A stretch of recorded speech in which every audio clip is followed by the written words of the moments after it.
जीवन संघर्ष की, मानवर कांशीराम साहब के जीवन संघर्ष की, इस बहुजन समाज के दबे कुचले शोषित पीड़ित लोगों के हक और अधिकार की बहुत ही कम समय में महत्वपूर्ण बातें हमारे राष्ट्रीय अध्यक्ष आदरणीय विनय रतन साहब जी ने हम सबके समक्ष रखी।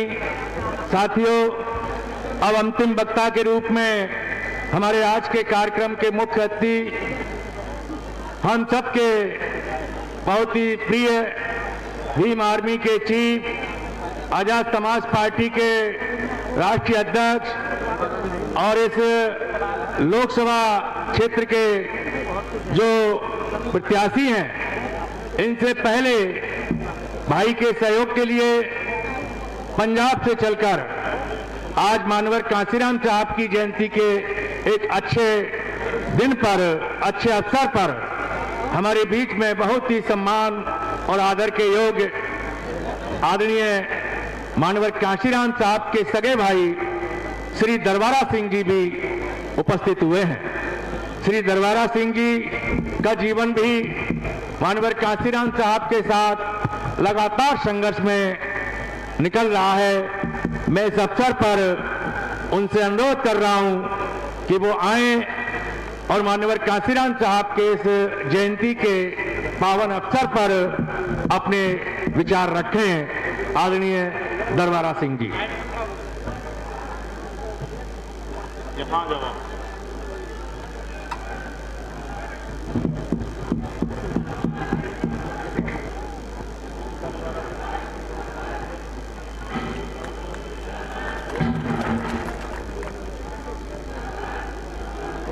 शांत हो जाए।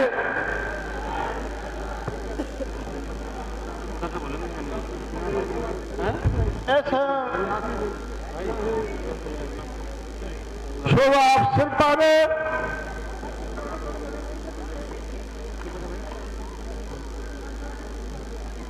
चुप हो जाओ। मुझे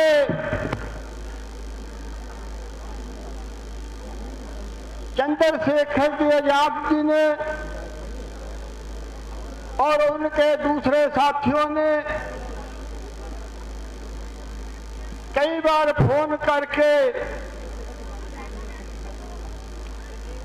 इस सम्मेलन में आने के लिए बोला कि हम साहब कमाल साहब श्री कांशीराम जी के 90 में जन्मदिन के मौके पर एक बड़ा प्रोग्राम करना चाहते हैं, इसलिए आपको इस मौके पर जरूर आना होगा।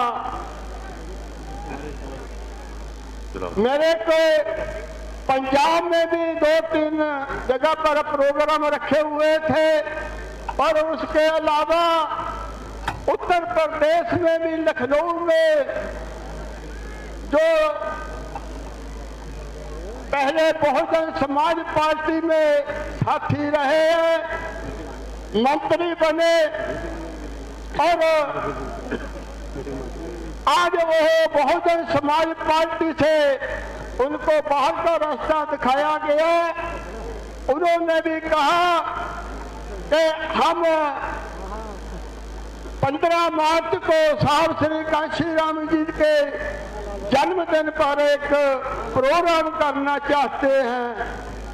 तो मैं उनको बोला कि भाई, मैं बहुत लंबे समय तक संघर्ष किया साहब श्री कांशीराम जी के साथ, जो कुछ हुआ ये तो मैं अखबारों के माध्यम से, रथ यात्रा के माध्यम से, चंडीगढ़ के हाई कोर्ट के माध्यम से, दिल्ली के हाई कोर्ट के माध्यम से, दिल्ली के सुप्रीम कोर्ट के माध्यम से उनको आजाद कराने के लिए संघर्ष करता रहा। लेकिन उस समय आप मंत्री ओहदे पर विराजमान थे, लेकिन आज जब आप लोगों को पार्टी से निकाला गया तो आज आपको काशी राम का याद आई, आज आपको दरबारा सिंह की याद आई है। लेकिन लंबे समय तक आप रसमलाइयां खाते रहे, लेकिन आज जब आपको पार्टी से निकाला गया, दूर किया गया, तो आज आपको काशी राम के जन्मदिन की याद आई और दरबारा सिंह की याद आई। तो मैं उसको जवाब दिया, उसने चंडीगढ़ से लखनऊ तक सुपर फास्ट ट्रेन की ट्रेन बुकिंग करा के मेरे को मोबाइल के रास्ते मेरे को भेजा और कहा कि आपने जरूर आना है, हमारी अपील है। लेकिन मैं उनको कहा कि मैं आपकी अपील को ठुकराता हूं कि आप लोग मतलब भ्रष्ट है, आपको मिशन के लिए आपके दिल और दिमाग में कोई तमन्ना नहीं है, समाज के लिए कोई तमन्ना नहीं है। समाज के ऊपर जुल्म अत्याचार हो रहा है, आप लोगों ने उस पर कोई ध्यान नहीं दिया। तो मेरे को मेरठ के हमारे साहब काशी राम के साथ रहे अतर सिंह का भी फोन आया,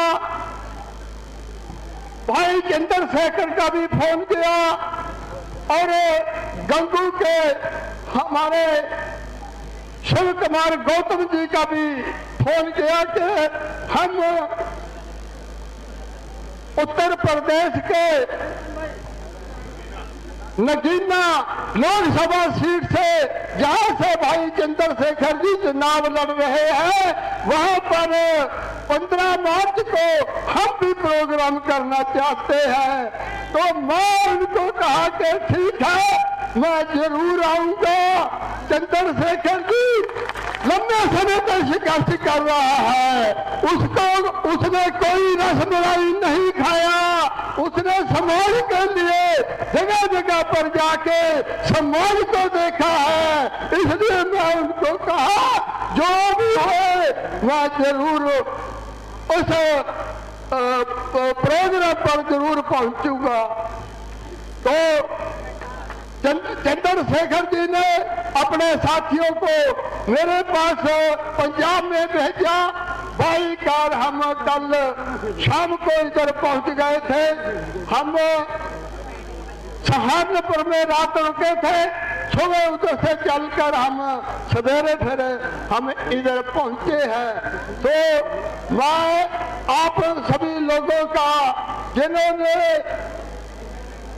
उत्तर प्रदेश में पूरा संघर्ष करके उत्तर प्रदेश जो देश का सबसे बड़ा प्रदेश है, उस प्रदेश में एक बार नहीं 4 बार दलित मुख्यमंत्री और 4-5 बार पछड़े समाज का मुख्यमंत्री बना के आप लोगों ने जो एक इतिहास रचा है, मैं आप लोगों से अपील करता हूं कि उसी तरह आने वाले लोकसभा चुनाव में तो इस क्षेत्र से भाई चंद्रशेखर जी आजाद चुनाव लड़ना चाहते हैं, चुनाव मैदान में कूदेंगे। मेरी भी आपको यह अपील है कि आप लोगों ने अपनी पिठ नहीं लुभानी है। जैसे आप लोगों ने साहब श्री काशी राम का साथ दिया, उसी तरह भाई चंद्रशेखर का साथ देकर उसको पार्लियामेंट में भेजना है।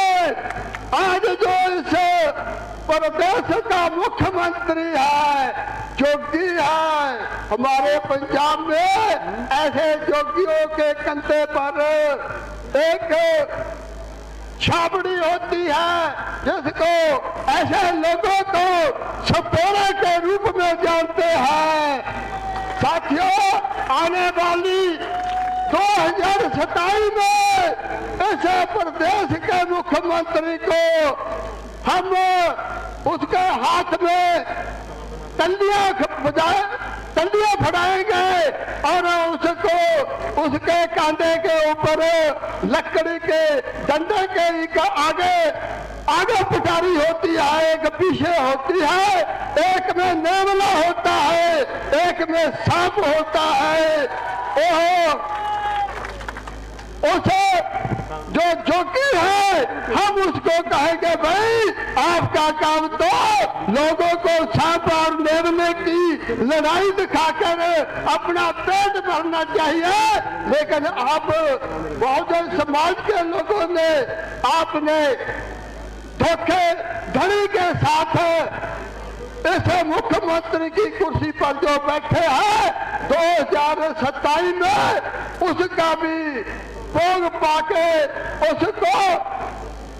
उसके कंधे के ऊपर वो छाबड़ी पकड़ी है जिसके आगे नेवले की छाबड़ी और पीछे सांप की छाबड़ी पड़ाकर उसको जोगी और मोदी में जो कह रहा है कि केंद्र में जोगी, केंद्र में मोदी और उत्तर प्रदेश में जोगी, इन दोनों का भोग पाके 2024 में मोदी को दिल्ली से पासे करना है, 2027 में उत्तर प्रदेश में जोगी को पासे करना है। तो साथियों, मैं काफी लंबा समय लिया, मैं बोलना तो नहीं चाहता था, लेकिन आपका उत्साह देखकर मुझे लगता है कि आने वाले इस लोकसभा चुनाव में आप भाई चंद्रशेखर को जिताकर दिल्ली के पार्लियामेंट में भेजेंगे, जैसे आप लोगों ने इटावा से छाव कांशीराम जी को पार्लियामेंट में भेजा था। लेकिन साथियों, लेकिन मनुवादी लोग जो लंबे समय से काबज होकर बैठे हैं वो हर तरह का हथकंडा पड़ाएंगे, शाम दाम दंड भेद के तौर तरीके बरत कर वो इनको रोकने का यत्न करेंगे, लेकिन हम अपनी नालायकी को दूर करके लायकी पैदा करके उनको पार्लियामेंट में भेजना है। मैं आप सभी का धन्यवाद करता हूँ। जय भीम, जय कांशीराम। बहुत बहुत स्वागत आदरणीय मानवर कांशीराम साहब के सगे भाई दरबारा सिंह जी का। बहुत ही गंभीरता पूर्वक मानवर कांशीराम साहब के संघर्ष को आपने रखते हुए आपकी बहुत उनके उत्तराधिकारी के रूप में आज भाई चंद्रशेखर आजाद भीम आर्मी आजाद समाज पार्टी के माध्यम से उनके रास्ते पर चलकर इस देश के बहुजन समाज के लोगों को आगे बढ़ा रहे हैं। आपने भाई के समर्थन की अपील की, इसके लिए आपका बहुत बहुत स्वागत। साथियों, भाई के बोलने से पहले मैं आपको जानकारी दे दूं कि हमारे मंच पर बहुत ही अच्छे वक्ता हमारी पार्टी के राष्ट्रीय कोर कमेटी के सम्मानित सदस्य चौधरी सतपाल सिंह जी भी उपस्थित हैं, अमित कसाना जी भी उपस्थित हैं और हमारे मोहम्मद इम्तियाज खां जो कलकत्ता से आए हुए हैं वो भी उपस्थित हैं, काशिफ भाई झारखंड से आए हुए हैं वो भी उपस्थित हैं। इसी प्रकार हमारे सभी बहुत ही सीनियर साथी उपस्थित हैं, उनको अवसर नहीं मिल पाया, इसके लिए मैं क्षमा प्रार्थी हूँ। आज हमारे बीच में इस लोकसभा सीट को तैयार करने में हमारे पाल समाज के साथी एलपी सिंह पाल जी, मान सिंह पाल जी, डॉक्टर वीरेंद्र पाल जी, वेगराज पाल जी, ओमजीत पाल जी, महेंद्र पाल जी, निहाल सिंह पाल जी, चंद्र पाल जी, ये सभी साथी दिन रात मेहनत कर रहे हैं, इनका भी मैं इस मंच से सम्मान करता हूं।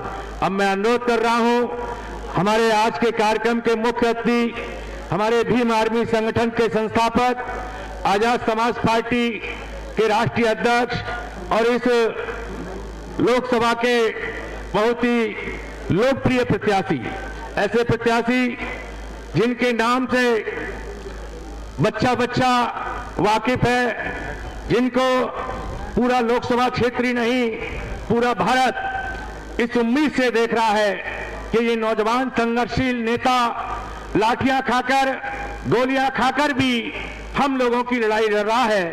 ये नेता हर हालत में पार्लियामेंट में पहुंचना चाहिए, इस उम्मीद को पूरा देश कर रहा है, यहाँ की जनता कर रही है। मैं अनुरोध कर रहा हूं भाई एडवोकेट चंद्रशेखर आजाद जी से कि आप आए और अपने विचार रखें।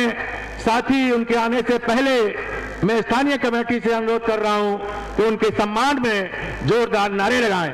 भीम आर्मी जिंदाबाद, जिंदाबाद, भीम आर्मी जिंदाबाद, जिंदाबाद, जिंदाबाद, भीम आर्मी जिंदाबाद, जिंदाबाद, जिंदाबाद, आजाद समाज पार्टी जिंदाबाद, जिंदाबाद, जिंदाबाद, आजाद समाज पार्टी जिंदाबाद, जिंदाबाद, जिंदाबाद, आजाद समाज पार्टी जिंदाबाद। भाई चंद्रशेखर आजाद संघर्ष करो, भाई चंद्रशेखर आजाद संघर्ष करो, भाई चंद्रशेखर आजाद संघर्ष करो। हमारा नेता कैसा हो, हमारा नेता कैसा हो, वोट हमारा राज तुम्हारा, वोट हमारा राज तुम्हारा। 85 पर 15 का राज, 85 पर 15 का राज। दलित मुसलमान करो विचार, समाज पार्टी अब की बात, दलित मुसलमान करो विचार, दलित मुसलमान करो विचार। दलित पिछड़ा जागेगा, चोर लुटेरा भागेगा, दलित पिछड़ा जागेगा, दलित पिछड़ा जागेगा। पार्लियामेंट से आई आवाज, भाई चंद्रशेखर संभालो राज। पार्लियामेंट से आई आवाज, पार्लियामेंट से आई आवाज। भाई चंद्रशेखर आजाद जिंदाबाद, जिंदाबाद, भाई चंद्रशेखर आजाद जिंदाबाद, जिंदाबाद। आए हम सबके बहुत ही प्रिय लोकप्रिय नेता, आज के कार्यक्रम के मुख्य अतिथि आदरणीय भाई चंद्रशेखर आजाद जी, आपके लिए लगातार 4-5 घंटे से दूर दराज से आए हुए सभी लोग इंतजार कर रहे हैं। आपसे चाहते हैं कि आप इनका भला करें, इनको न्याय दें, इनको मान सम्मान और स्वाभिमान का जीवन दें। बड़ी उम्मीद के साथ आपका इंतजार कर रहे हैं। मैं अनुरोध कर रहा हूं कि आप आए और अपने ख्यालात हम सबके समक्ष रखें। आदरणीय भाई चंद्रशेखर जी, बहुत बहुत धन्यवाद सुनील कुमार चित्तौड़ जी। मैं अपनी बात को शुरू करने से पहले अपने साथियों से कहूंगा कि मीडिया का काम मीडिया को करने दें। आपको मैंने बहुत जिम्मेदारी काम दिया, आप उस काम को करें, मीडिया को डिस्टर्ब ना करें। वो बेचारे अपना काम कर रहे हैं और जो साथी बैठ सकते हैं वो बैठ जाएं।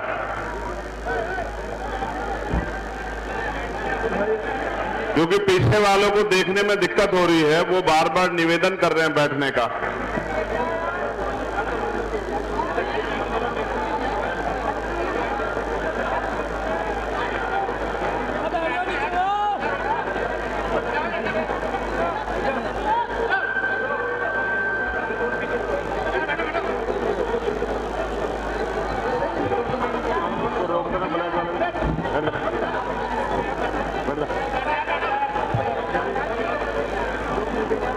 मैं सबसे पहले तो जिनके जयंती के अवसर पर आज आप इतनी बड़ी संख्या में यहां पहुंचे हैं, मान्यवर साहब श्री काशीराम जी को कोटि कोटि नमन करता हूं। उनकी 90वीं जयंती के अवसर पर फिर उनके साथ साथ आजाद समाज पार्टी काशीराम के चौथे स्थापना दिवस की भी सभी सामान्य कार्यकर्ता से लेकर चोटी के नेताओं को भी बहुत बहुत बधाई देता हूं। आप सबको आजाद समाज पार्टी के चौथे स्थापना दिवस की बहुत बहुत बधाई। मेरे हाथ में एक लंबी लिस्ट है मैं उसको पढ़ने के बाद बीच में खड़े होकर अपनी बात रखूंगा। इसलिए मैं उस लिस्ट को पहले पढ़ देना चाहता हूं, क्योंकि इस कार्यक्रम को सफल बनाने में भीम आर्मी, आजाद समाज पार्टी और बहुजन समाज के एक कार्यकर्ता ने बहुत मेहनत की है। इस मंच पर उपस्थित पंजाब से चल के आए मान्यवर साहब श्री काशीराम के छोटे भाई श्री दलबारा सिंह जी, विनय रतन सिंह जी, कमल वालिया जी, रविंद्र भाटी जी, वीरेंद्र श्रीश जी, अतर सिंह बाबू जी, डॉक्टर ब्रजपाल सिंह जी, डॉक्टर आकिब सिंह जी, सौरभ किशोर जी, अमित गौतम जी, शानेन्द्र वर्मा जी, राम गोपाल जी, नीतू सिंह जी, महक सिंह जी, श्याम प्रकाश बोधी जी, विवेक सेन जी, पुष्पेंद्र राणा जी, सोमनाथ प्रजापति जी, भूरे खा जी, छोटे भाई सुल्तान चैंपियन जी, मनोज दोहन जी, नरेंद्र भीखूराम जैन जी, मोहनलाल जी, मनीष प्रजापति जी,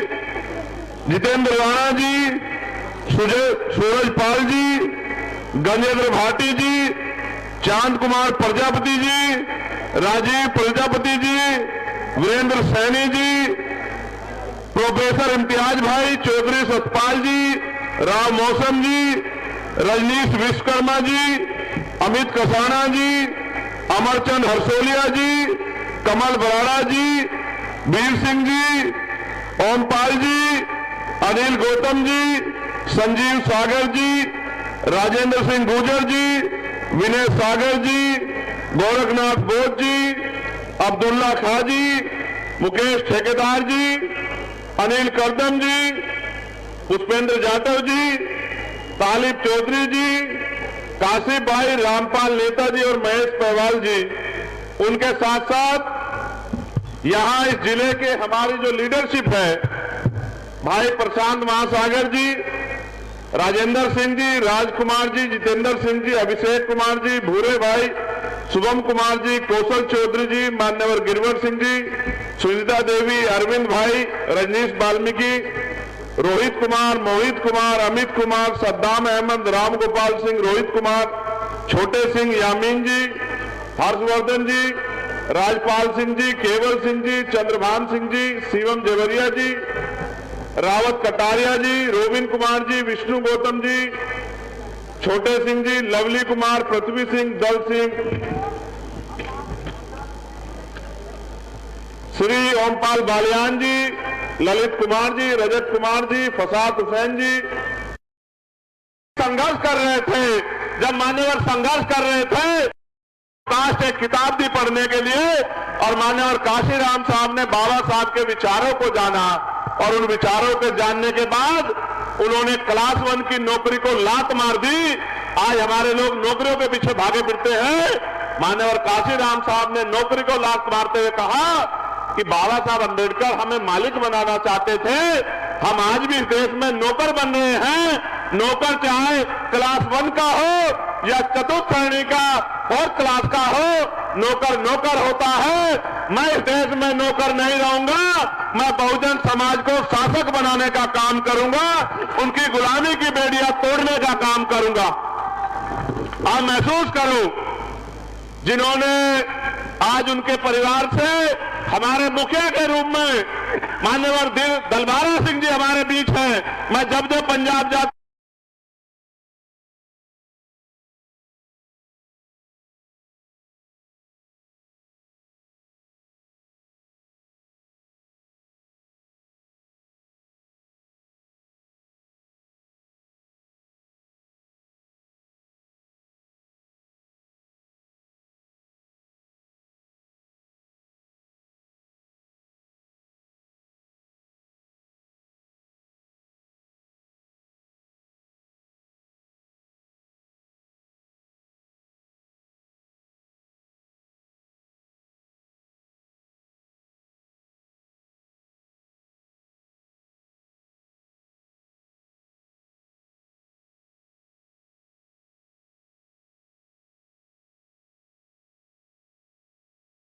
बैठेंगे।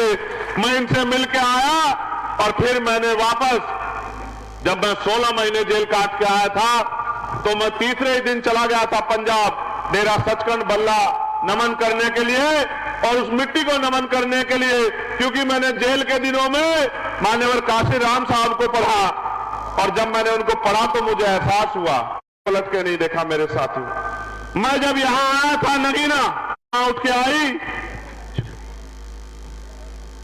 एक बार कि जब मैं गोरखपुर लड़ने गया था तो मुख्यमंत्री को बताने के लिए गया, देख देंगे तुम्हारा मुकाबला चंद्रशेखर आजाद से होगा, इस बात को याद रखना। जब कांटा निकलता है चाहे छोटा हो या बड़ा, घाव जरूर करता है। घाव तो है, घाव तो है। आरएसएस भारतीय जनता पार्टी ताकत दी, सबसे पहले हिम्मत दी और यहां से हमारी पुरानी नेता को एमपी बना के लोकसभा में भेजा, मगर जिन लोगों ने लोकसभा में भेजा उनके हिस्से में कुछ भी नहीं आया। आज भी ओमपाल जी जिक्र कर रहे थे कि भाई नगीना के लोग, बिजनौर के लोग ये कहते हैं कि हम तो सबको ताकत देते हैं, लेकिन कोई हमारे बारे में नहीं सोचता, कोई हमारे बारे में नहीं सोचता। मैं आपको विश्वास दिला के कहता हूं कि जिस तरह से मां की सेवा की जाती है, इस तरह से मैं नगीना, लोकसभा और बिजनौर जिले के लोगों की सेवा करने का काम करूंगा। मेरी बात को आप याद रखना। क्या कोई, मेरे भाइयों, मेरी माताओं बहनों, बताओ, क्या कोई व्यक्ति अपनी मां को परेशान छोड़ता है? क्या दुख के समय में, परेशानी के समय में मां से मुंह मोड़ता है? तो जब कोई बेटा नहीं मोड़ता तो चंद्रशेखर आजाद नगीना से मुंह मोड़ने वाला नहीं है। मेरी बात को आप याद रखना। मिट्टी का कर्ज इस तरह चुकाऊंगा जिस तरह मां के दूध का कर्ज चुकाया जाता है। मेरी बात को आप लोग याद रखना। कभी आपको अकेला छोड़ के नहीं जाऊंगा। मुझे बहुत सारी बातें आपसे कहनी है। इस देश में हम लोग जो आंदोलन चला रहे हैं, सत्ता उसमें सेकेंडरी है, पहली है व्यवस्था परिवर्तन। व्यवस्था परिवर्तन कैसा? इस देश में जाति के आधार पर गैर बराबरी है, ऊंच नीच है, जाति के आधार पर शोषण होता है। मान्यवर काशीराम साहब लंबे समय तक प्रयास करते रहे कि जाति के आधार पर होने वाला शोषण कैसे बंद होगा। उसका तरीका एक था कि कोई भी परिवर्तन बिना राजनीतिक शक्ति के नहीं होता। जब तक हम राजनीति में कामयाब नहीं होंगे तब तक हमारे हाथों में शक्ति नहीं होगी। जब तक शक्ति नहीं होगी तब तक परिवर्तन नहीं होगा। इसलिए उन्होंने कहा अपने लोगों से कि चाहे रिक्शा चलाने वाला हो, चाहे कुर्सी पे बैठने वाला हो, हर आदमी तय करे कि हमें इस देश में शासक जमात बनना है, हमें इस देश में राजकाज लाना है, हमें इस देश में गरीबी, बेबसी, गुलामी की बेड़ियां काटनी है। और वो उसमें सफल भी हुए।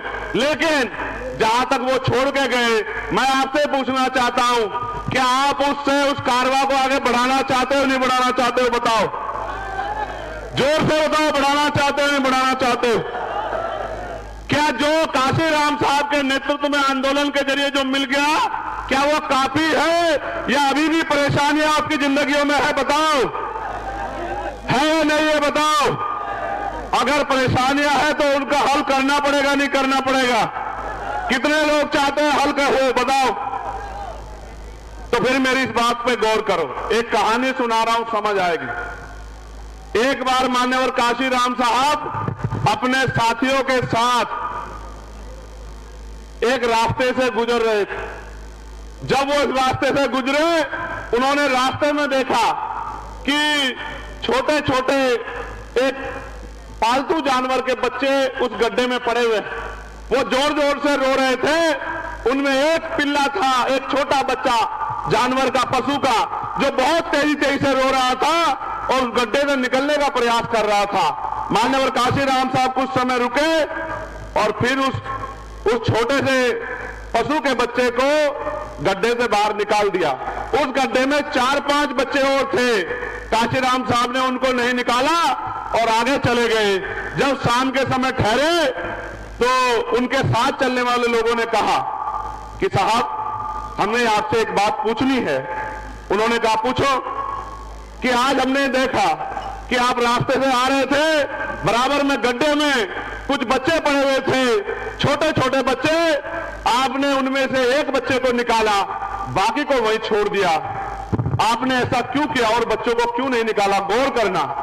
साहब ने कहा कि उनमें से एक बच्चा उसमें घुटन महसूस कर रहा था, वो उस जिंदगी से निकलना चाहता था, उसने प्रयास किया, मैंने उसकी आवाज सुनी, इसलिए मैंने उसको बाहर निकाल दिया।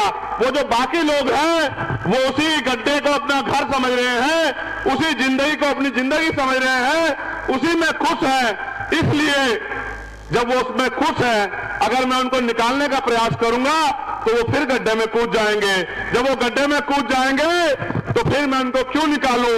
जब तक मैं संदेश के तौर पे कह रहा हूं, उन्होंने कहा कि जिस दिन भी इनमें से कोई निकलने का प्रयास करेगा, कोई और काशीराम साहब आके इनको इस गड्ढे से निकाल देगा।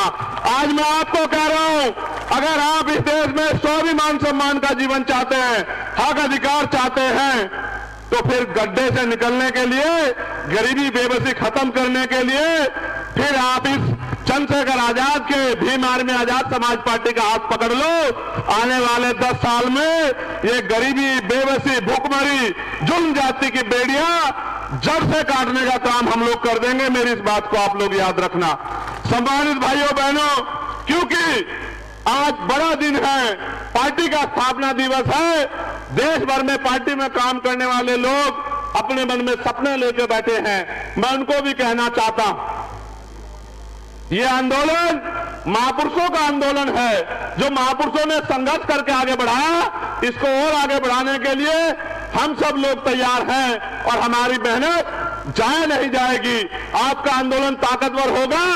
आज तो सड़कों पे आप लड़ाई लड़ते हो, गरीबों, कमजोरों, मजलूमों, किसानों, मजदूरों की आवाज बनते हो, बहन बेटियों के सम्मान की लड़ाई लड़ते हो। आने वाले कल में पार्लियामेंट में, असेंबली में भी आपकी आवाज जाएगी और आपकी आवाज के जरिए हुक्मरानों की आंखें खुलेंगी, सरकारों नींद से जाएंगी और आपके अधिकार आपको मिलने का काम होगा। सम्मानित भाइयों बहनों, एक लंबी लिस्ट मैंने पढ़ी। ये सब लोग वो लोग थे जिन्होंने क्षेत्र में मेहनत की है, जिन्होंने क्षेत्र में काम किया है। बहुत सारी समस्याएं मेरे सामने रखी हैं, लेकिन मैं एक बात पर आपका ध्यान आकर्षित करना चाहता हूं। अभी चुप हो।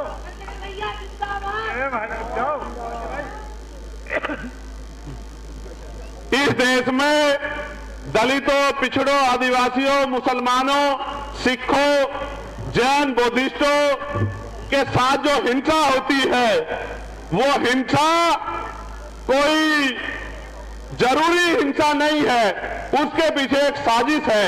इस बात को आपको समझना पड़ेगा।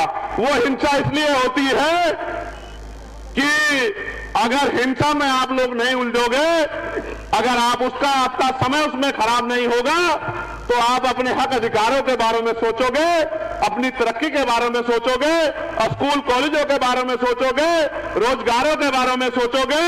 और जब आप हिंसा में उलझे रहोगे तो फिर आपका ज्यादा समय उसमें लग जाएगा। जानबूझ के दंगे भी कराए जाते हैं, जानबूझ के ऐसे कानून भी बनाए जाते हैं, जानबूझ के हमारी मूर्तियों को भी तोड़ा जाता है, जानबूझ के बहन बेटियों का अपमान भी किया जाता है, जानबूझ के हमारे लोगों की हत्या भी की जाती है, क्योंकि हम इसमें उलझे रहे। जिस दिन हम लोग इससे उलझना बंद करके, क्योंकि अगर आपके जिंदगी में जुल्म जाति खत्म हो जाएगी तो आपकी जिंदगी में सुख शांति आएगी। जब सुख शांति आएगी तो आपको अपने अधिकारों की जानकारी होगी। जब आपको अपने अधिकारों की जानकारी होगी, फिर आप अपने अधिकारों को लेने के लिए संघर्ष करोगे। इसलिए मैं समझता हूं इस षड्यंत्र को हमें समझना है और मानव मानव एक समाज का एक समान के नारे को हमें आगे बढ़ाना, मानवता की बात करनी है। और जिनके पास आजादी के बाद आज तक भी हक अधिकार नहीं है, जिनके पास पक्के मकान नहीं है, जिनके पास सुख सुविधाएं नहीं है, जिनके पास पहनने के लिए अच्छे कपड़े नहीं है, जिनके पास रोजगार नहीं है, जिनके पास नौकरी नहीं है, जिनके पास जमीन नहीं है, जिनके पास उद्योग नहीं है, जिनके पास पीने के लिए साफ पानी भी नहीं है, उनकी आवाज बनने का काम भी हमें इस आंदोलन के माध्यम से करना है। हम जो यहाँ करना चाहते हैं, एक बार आप उस पर गौर कर लो। यहाँ खो की समस्या है, यहाँ बाढ़ की समस्या है, यहाँ हॉस्पिटल की समस्या है। मेरे एक साथी थे सलीम सिद्दीकी, जब उनकी जान चली गई हार्ट अटैक से, तो उनके परिवार के लोगों ने मुझसे कहा कि चंद्रशेखर भाई, अगर यहाँ अच्छा हॉस्पिटल होता तो सलीम भाई जिंदा होते। उसी दिन मैंने तय कर लिया था कि इस क्षेत्र में एम्स जैसा हॉस्पिटल बनना चाहिए, जो गरीबों को भी आसानी से अच्छा इलाज मिल सके। इस क्षेत्र में बेरोजगारी की समस्या है, नौकरी रोजगार करने के लिए दूसरे प्रदेश में जाना पड़ता है।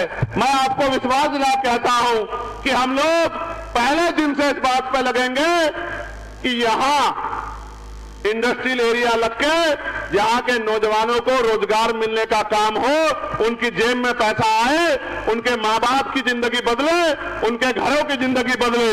जो पढ़े लिखे नौजवान हैं उनको बेरोजगारी भत्ता दिलाने का काम हम लोग करेंगे।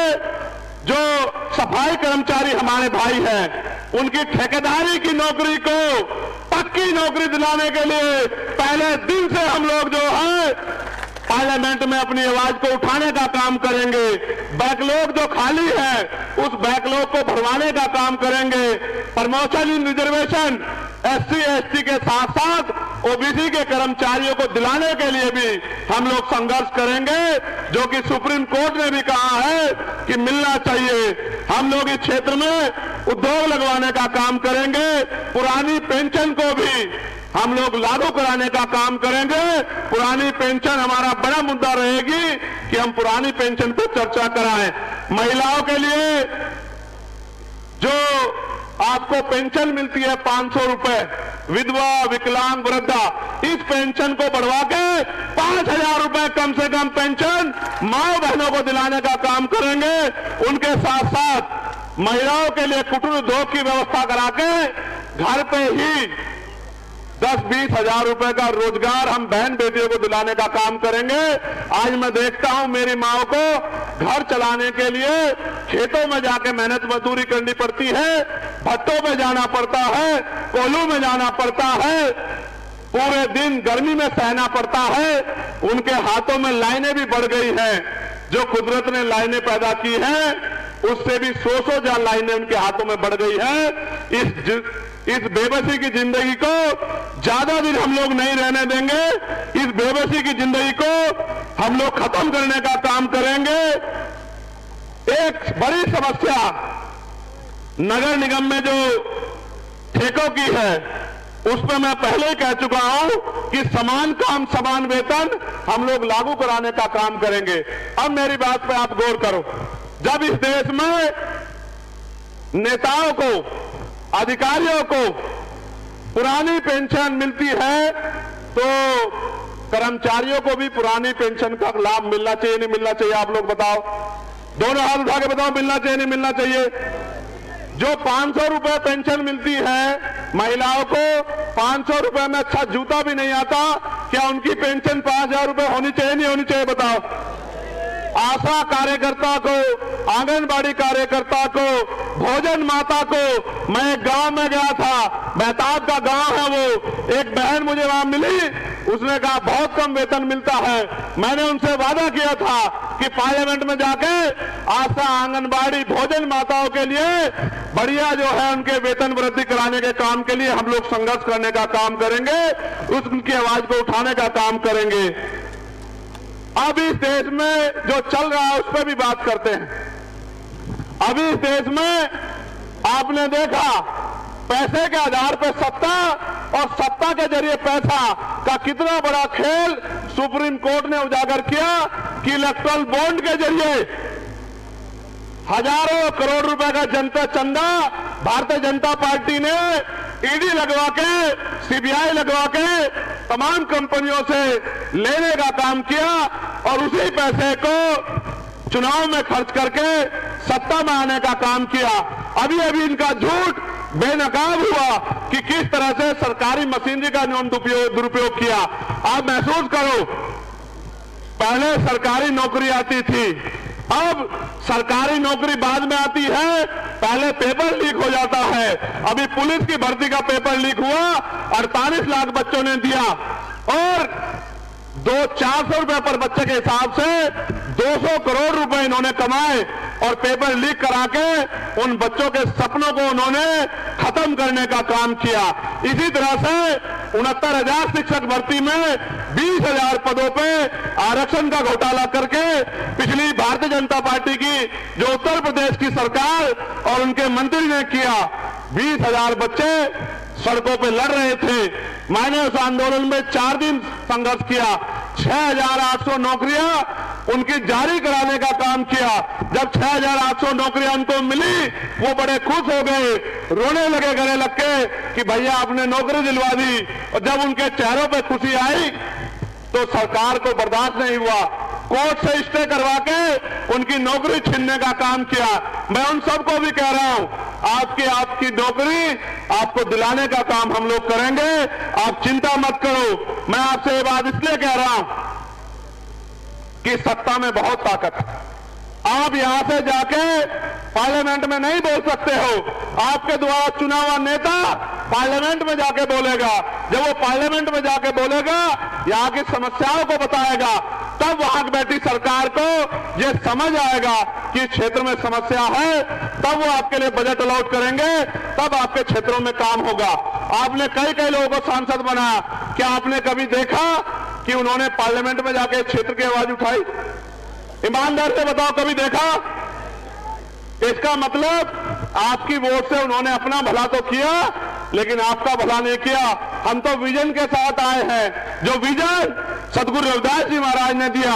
कौन सा विजन? कि ऐसा चाहूं राज में जहां मिले सबन्नु अन्न और छोटे बड़े सब संबसे रविदास रहे प्रसन्न।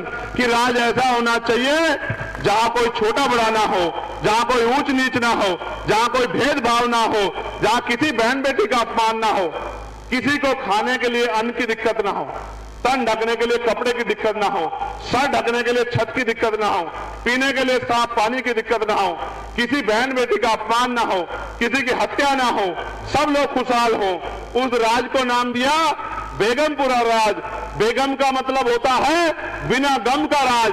बिना गम का राज आए, इसलिए हम लोग संघर्ष कर रहे हैं कि हर एक व्यक्ति खुशहाल हो। उसी राज को बाबा साहब अंबेडकर संविधान में लिख के गए हैं कि देश में कोई भी छोटा बड़ा नहीं होगा, किसी के साथ ऊंच नीच भेदभाव नहीं होगा। इसलिए भारतीय संविधान को आज बचाने की जरूरत है। अभी अभी भारतीय जनता पार्टी के एक नेता ने बयान दिया, भाई पानी देना, बयान यह था कि हमें 400 सीटें दे दो, हम संविधान को बदल देंगे। मैं इस धरती से कहना चाहता हूं नगीना की प्रधानमंत्री जी को की तरफ इशारा करते हुए, उनको समझाते हुए, पूरी आरएसएस, पूरी भारतीय जनता पार्टी जितने जोर है लगा लो, जितने जोर है, जितने जोर है लगा लो। संविधान बदलना तो बहुत दूर की बात है। संविधान की तरफ अगर आंख उठा के भी देखी तो इतिहास नहीं, भूगोल भी बदल के रख देंगे। मेरी बात को आप याद रखना। यह संविधान आरएसएस के लोगों ने कभी पसंद नहीं किया, कभी पसंद नहीं किया। शुरू के दिन से इस संविधान को गलत साबित करने का काम आरएसएस के लोगों ने किया। आज वही लोग बाबा साहब की फोटो लगा के हमारी वोट को अपने पाले में लाने के लिए हमारी बस्तियों में घूम रहे हैं। उनको सावधान रहना है। वो बाबा साहब की फोटो दिखा के और 2 किलो 4 किलो राशन देके हमारे वोट के हथियार को, जो हथियार बाबा साहब दे गए हैं, उस हथियार को अपने पाले में लाने का काम करना चाहेंगे, जिससे कि भारतीय संविधान को कमजोर कर सके। क्या भारतीय जनता पार्टी की मदद तो नहीं करोगे? दोनों हाथ उठा के बताओ। अगर आपका रिश्तेदार भी भारतीय जनता पार्टी से आया तो उसकी मदद तो नहीं करोगे? मैं आपको यह कहना चाहता हूं, इस देश में बहुत लंबे समय से हमारा आंदोलन, जो महापुरुषों का आंदोलन चल रहा है, 100 साल से ज्यादा हो गए और 100 साल में हम यहां तक आ पाए हैं।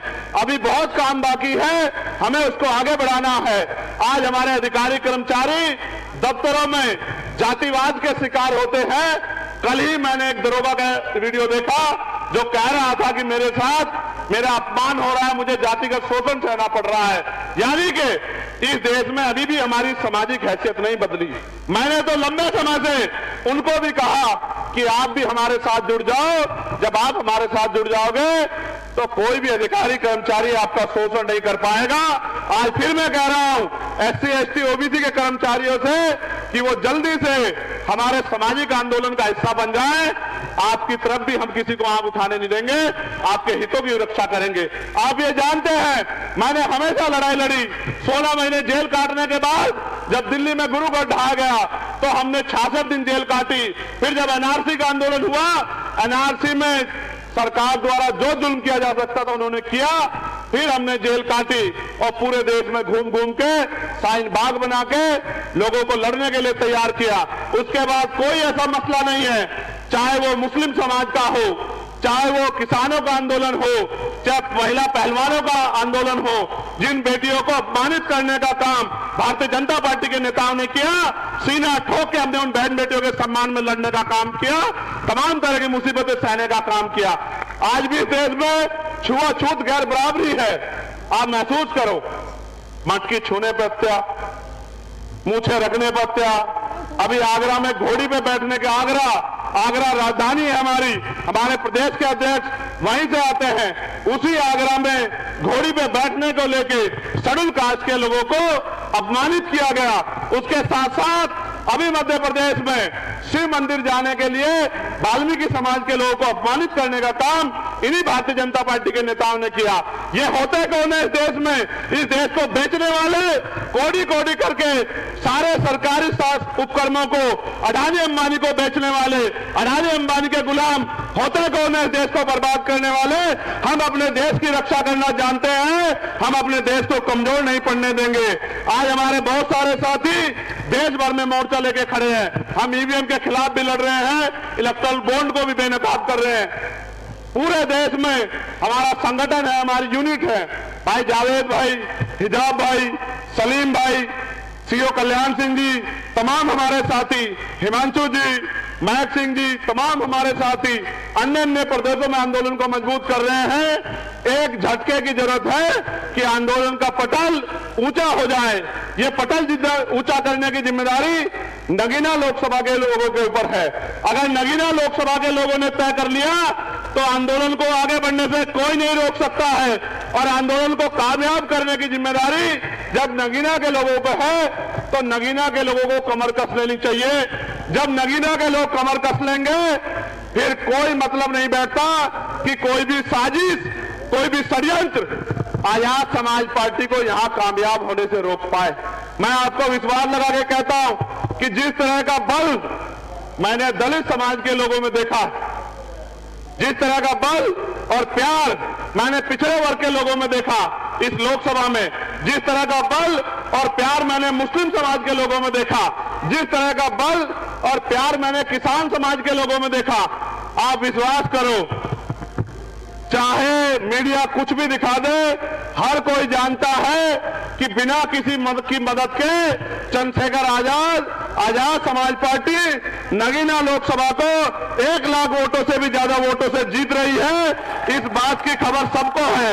यहाँ की इंटेलिजेंस की रिपोर्ट देखो, यहाँ की दूसरी पार्टी की रिपोर्ट देखो, सबकी रिपोर्ट ये कह रही है कि चंद्रशेखर आजाद अकेला नहीं लड़ रहा है, उसका पूरा दलित, पिछड़ा, मुसलमान, किसान समाज, उसकी बहनें माएं, उसके नौजवान भाई, उसके बुजुर्ग पगड़ी की बात समझ के इस चुनाव को लड़ रहे हैं। उनको कोई भी षड्यंत्र नहीं रोक पाएगा। लेकिन जैसा मैं जानता हूं कि लंबे समय तक इन्होंने षड्यंत्र के दम पे हमारे ऊपर राज किया है।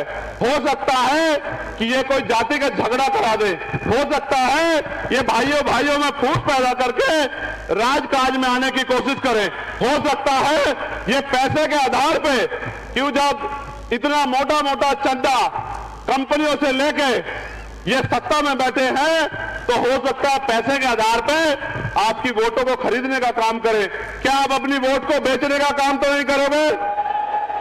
दोनों हाथ उठा के बताओ, बेचने का काम तो नहीं करोगे? क्या आप यहां पैसे देके लाए गए लोग हैं, अपने दिल से आए? जरा हाथ उठा के बताओ। क्या आप चाहते हैं कि चंद्रशेखर आजाद को यहां इज्जत और ताकत मिले? बताइए। तो आप क्या मेहनत करने के लिए तैयार हैं? क्या आप आजाद समाज पार्टी को पहली कामयाबी नगीना में दिलाने के लिए तैयार हैं? मैं जब यहां की गलियों में जाता हूं, यहां के कस्बों में जाता हूं, जब मैं शेरकोट जाता हूं, ऐसा लगता है कि मैं शेरकोट में नहीं अपने घर में खड़ा हूं। इतना प्यार शेरकोट के लोग देते हैं। जब मैं शेरकोट से हटके धामपुर में आता हूं तो ऐसा लगता है कि शेरकोट का प्यार कम है, धामपुर का प्यार ज्यादा है। जब मैं धामपुर से हटके नगीना में आता हूं, नगीना के लोग तो खुद में इतिहास लिखे हुए हैं, नगीना के लोग ज्यादा प्यार देते हैं। जब मैं आगे बढ़ के नजीबाबाद चला जाता हूं, कोतवाली चला जाता हूं, वहां के लोग पलके बिछा के इंतजार करते हैं।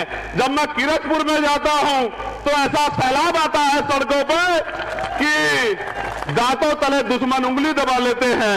जब मैं निकल के जाता हूं सिहोरा में, सहसपुर में, जब मैं जाता हूं नीरू में, जब मैं जाता हूं आपके बराबर में यहां नूरपुर में, तो ऐसा महसूस करता हूं कि इनसे मेरा खून का रिश्ता है। जिनसे मैं मिला भी नहीं कभी, वो भी आगे निकल के आके कहता है कि चंद्रशेखर भाई वोट नहीं खून भी देके आपको ताकत देने का काम करेंगे। ये प्यार मैंने अगर मुझे मिलता है तो यहां के हमारे भीम आर्मी आजाद समाज पार्टी के नेताओं की वजह से मिलता है, और देश भर में जो हमारे लोग काम करते हैं उनके प्यार की वजह से मिलता है। वो हर व्यक्ति की आवाज उठाने का काम करते हैं। घर से निकलता हूं सुबह बिना रोटी खाए, रोटी की व्यवस्था मेरा समाज करता है, मेरी गाड़ी के तेल की व्यवस्था मेरा समाज करता है, और किसी चीज की जरूरत हो, जिस चीज के लिए कह देता हूं उस चीज को मुझ तक पहुंचाने का काम जो है ये मेरा बहुजन मुस्लिम समाज करता है। इज्जत देने का तुम यहां क्यों आए? आपसे मिलने। मैंने क्या किया तुम्हारे लिए जो तुम यहां आए? बस आपसे कभी मुलाकात तो ही नहीं हुई, पर पता नहीं क्यों अंदर दिल से बहुत मोहब्बत हो गई। मैं कल भी आया था यहाँ, तो मैं आपके लिए एक शेर कहना चाहता हूं कि मोहब्बत का घना बादल बना देता तो अच्छा था, मोहब्बत का घना बादल बना देता तो अच्छा था, और मुझे चंद्रशेखर आजाद साहब की आंख का काजल बना देता तो अच्छा था, और अब मुझे आपके प्यार की ख्वाहिश जीने नहीं देती, या खुदा तो मुझे पागल बना देता तो अच्छा था।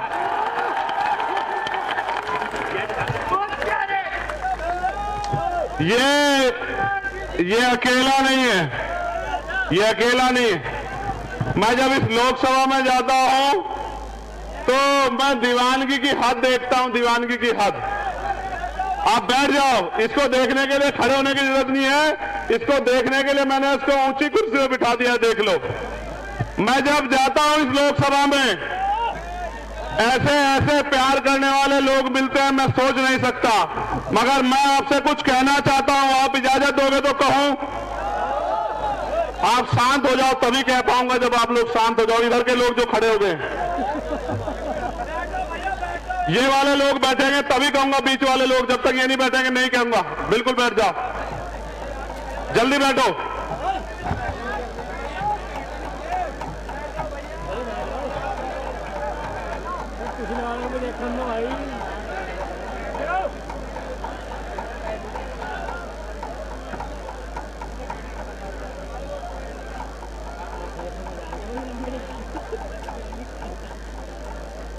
मैं आपसे कहना चाहता हूं, मैं जब गांव में जाता हूं,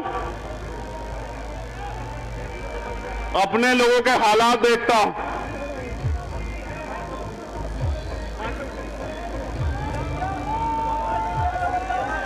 बैठ जाओ, हो जाएगा बंद।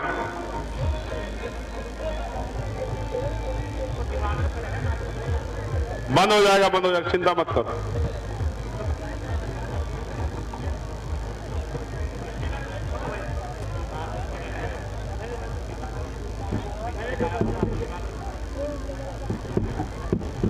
ये डीजे वाले डीजे बंद कर दें भाई, स्पीच दे रहे हैं।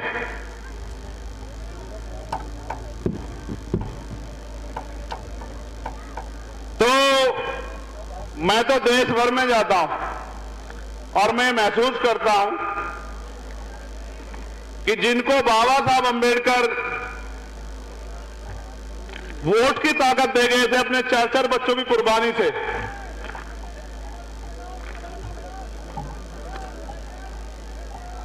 जिनको आजादी से पहले चाहे वो पाल हो, प्रजापति हो, कश्यप हो, सैनी हो, मौर्य हो, साक्य हो, कुशवाहा हो, सैन हो, विश्वकर्मा हो, जाट हो, गुर्जर हो, चमार हो, वाल्मीकि हो, पासी हो, धोबी हो, कोरी हो, खटीक हो, जो जाति के आधार पर जिनको नीचा कहा गया, जबकि हम सतगुरु रविदास जी महाराज को मानने वाले लोग हैं, वो ये कहते हैं रविदास जन्म के कारण होत ना कोई नीच, नर को नीच कर डारी है, ओछे कर्म की प्रीत, यानी कि जन्म के कारण कोई नीचा नहीं होता। ये जो व्यवस्था बनाई गई है ऊंच नीच पर आधारित व्यवस्था, जो जन्म के आधार पर नीचा करती है, जो जन्म के आधार पर ऊंचा करती है, हमें इस व्यवस्था को खत्म करना है। ये व्यवस्था अगर हम खत्म करना चाहते हैं तो ताली बजाने से खत्म नहीं हो सकती, गाना गाने से खत्म नहीं हो सकती, नारा लगाने से खत्म नहीं हो सकती। ये अगर व्यवस्था खत्म करनी है तो फिर हमें वोट की ताकत से अपनी ताकत बनानी पड़ेगी। इस बात को समझाने के लिए आज मैं आपके बीच में आया हूं। मैं आपसे कह रहा था कि जिनको आजादी से पहले कुर्सी में बैठने का अधिकार नहीं था, भारतीय संविधान ने उनको कुर्सी में बैठने का अधिकार दिया, उनको गांव में प्रधान से लेके प्रधानमंत्री, राष्ट्रपति बनने का अधिकार दिया। जिन महिलाओं को पैरों की जूती समझा जाता था, उन महिलाओं को अगर पंडित जवाहरलाल नेहरू की बेटी भी इस देश में प्राइम मिनिस्टर बनी तो बाबा साहब अंबेडकर के संविधान की वजह से बनी। ये ताकत जो है संविधान ने पैदा की है। आज 70 साल की इस आजादी में हम बहुत कुछ आगे बढ़ पाए थे, लेकिन दुश्मन ने फिर से हमारी आजादी छीनने के लिए तैयारी कर ली है। हमें भी तैयारी कर लेनी चाहिए कि हम अपनी आजादी को बचा के रखें। उस आजादी को बचाने के लिए, क्योंकि क्रांति खून मांगती है, कोई भी क्रांति बिना खून के नहीं होती, और खून देने के लिए लड़ना नहीं पड़ता। लोकतंत्र में, राजतंत्र में तो राजा महाराजा राज करते थे, तलवार के दम पे राज होता था। लोकतंत्र में तो वोट के दम पे राज होता है। क्या आप चाहते हो कि आपका भी राज आए? दोनों हाथ उठा के बताओ अगर आप चाहते हो राज आना चाहिए। तो क्या आप राज लाने के लिए संघर्ष करने के लिए तैयार हो? आप चाहते हो जाति के आधार पर ऊंच नीच बंद हो? आप चाहते हो देश में जिस तरह से मुस्लिम समाज के लोग, जैन समाज के लोग, सिख समाज के लोग, बौद्ध धर्म के लोग धार्मिक अत्याचार का उनके साथ हो रहा है, उनके साथ अन्याय हो रहा है, आप चाहते हो उनको न्याय मिले? क्या आप उनकी आवाज बनने का काम करोगे? क्या आप बहुजन समाज में भाईचारा पैदा करके अपनी ताकत बनाने का काम करोगे? क्या आप घर से निकल के संघर्ष करने का काम करोगे? क्या आप महापुरुषों के अधूरे सपने को पूरा करने का काम करोगे? अगर आप इसके लिए तैयार हो तो आज मैं आपसे ये बस एक ही बात कहना चाहता हूं कि इस तरह से मुट्ठी तानो। अगर हम एकजुट रहेंगे तो हमें कोई भी रोक नहीं सकता, लेकिन अगर हमने अपनी एक भी वोट को बांट दिया तो फिर दुश्मन कामयाब हो जाएगा। इसलिए मैं आपसे कहना चाहता हूं कि इस तरह मुट्ठी बंद रहना। मैं नौजवानों से कह रहा हूं, अपना गांव तैयार करके बराबर के गांव में जाना और उस गांव को तैयार करना। मैं बुजुर्गों से कह रहा हूं, अपने गांव को तैयार करके बराबर के गांव में जाना। मैं बहनों माताओं से कह रहा हूं, अपने एक एक घर के समझाने का काम करना और पूरी नगीना लोकसभा को मेरे साथ मिलकर तैयार कराने का काम करना, जिससे कि मान्यवर काशीराम साहब का सामाजिक परिवर्तन, आर्थिक मुक्ति का आंदोलन कामयाब हो और इस देश में बहुजन समाज के लोग हुक्मरान बने। जितनी उनकी संख्या है उतनी उनकी हिस्सेदारी मिले, जितने उनके साधन हैं उतने उनके साधन उन तक पहुंचे और पढ़ लिख के जो नौकरी व्यवस्था, राज व्यवस्था, जो आर्थिक ताकत उनको मिलनी है वो ताकत मिलने का काम भी हो। आप यहां आए, इतने लंबे समय तक गर्मी को सहन किया, लंबे समय तक यहाँ आप डटे रहे, आपने इतना प्यार सहयोग दिया। कल से फिर से मैं आपके बीच में गांव-गांव जाके समाज को तैयार करने का काम करूंगा। क्या आप लोग तैयार हो चुके हो या अपने गांव में आने की जरूरत पड़ेगी? आप अपने गांव को संभाल लोगे ना? मैं दूसरे गांव में जाके काम कर लूं ना? मैं इन कस्बों शहरों में काम कर लूं ना? अगर आपसे कोई पूछने आए तो क्या कहोगे? क्या कहोगे? जोर से बताओ। क्या कहोगे? जोर से बताओ। आपका चुनाव निशान क्या है? क्या है आपका चुनाव निशान? आपको कोई रोक तो नहीं पाएगा। बहुत अच्छे। मैं अपनी मां बहनों का पुनः धन्यवाद करता हूं, पुलिस के साथियों का, मीडिया के साथियों का धन्यवाद करता हूं। और ललित कुमार जी, तेजपाल जी, पिंटू जी, मसीउल्लाह जी, जगबीर सिंह जी, रविराज जी, आबिद भाई, दत्त भाई, राहुल कुमार, पुष्पेंद्र कुमार, दिनेश कुमार, हरीशचंद भगत जी, पुखराज भाई, फैलसुख भाई जमा, ज्ञान भाई, हरिराम बोध जी, पिंटू भाई, विकास कुमार सूर्यवंशी, नवीन भारती, शिवम कुमार, शैलजा बहन जी, अनुज कुमार, धर्मेंद्र कुमार जी, उखल चौधरी, आरिफ भाई, विपिन कुमार, बलराज सिंह, भीम सिंह, तेजपाल जी, हंसराज जी, संजीव कुमार जी, अवधेश कुमार जी, कपिल जसराम, इन सब का मैं धन्यवाद करता हूं। और आज भाई सलीम जी जो नजीबाबाद से हैं वो पार्टी ज्वाइन कर रहे हैं, मैं उनका भी बहुत बहुत धन्यवाद। भाई जावेद इदरीसी जी जो कोतवाली देहात से हैं वो पार्टी ज्वाइन कर रहे हैं, उनका भी धन्यवाद करता हूं। भाई आदिल सैफ साहब वो भी पार्टी ज्वाइन कर रहे हैं, उनका भी धन्यवाद करता हूं। इरशाद भाई जो हिंदूपुर से हैं उनका भी धन्यवाद करता हूं। और अरविंद सेलवान वाल्मीकि जी जो पत्रकार हैं, बीजेपी छोड़ के एसपी ज्वाइन कर रहे हैं, उनका भी धन्यवाद करता हूं। अनुराग वाल्मीकि जी, आशु चंडालिया वाल्मीकि जी, इनका भी मैं धन्यवाद करता हूं। और यहां जो मेहनत कर रहे हैं भाई कौशल भाई और तमाम वो साथी जो यहां पर, मैं धन्यवाद करता हूं।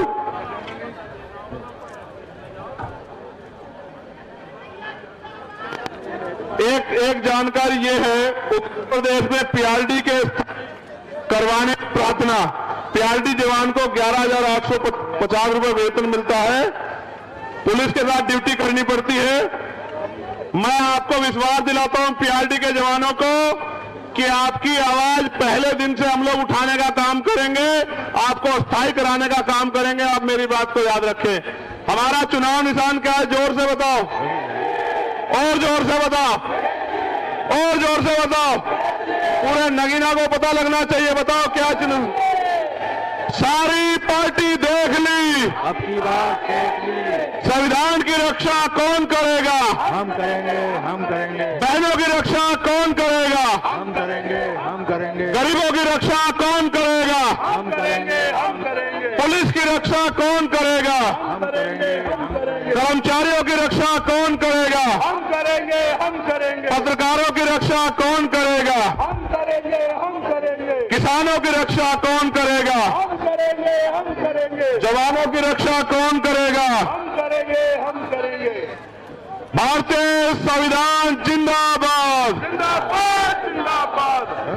जो बहुजन की बात करेगा, कोई देश पे राज करेगा, जो सरकार निकम्मी है, वो सरकार बदलनी है। रोजी रोटी दे न सके जो सरकार निकम्मी है, जो सरकार निकम्मी है। वो सरकार बदलनी है। मैं धन्यवाद करूंगा काजी वसी साहब का।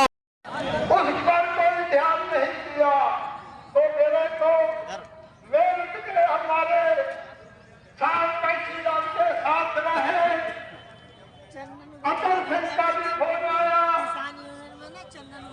भाई चंद्रशेखर का भी फोन किया और गंगू के हमारे शिव कुमार गौतम जी का भी फोन किया की मीटिंग ना होती उसमें मैं बोला मैंने उत्तर प्रदेश के चंदन सैनी अली को आगे नगीना लोकसभा सीट से जहाँ से भाई चंद्रशेखर जी चुनाव लड़ रहे हैं वहाँ पर 15 मार्च को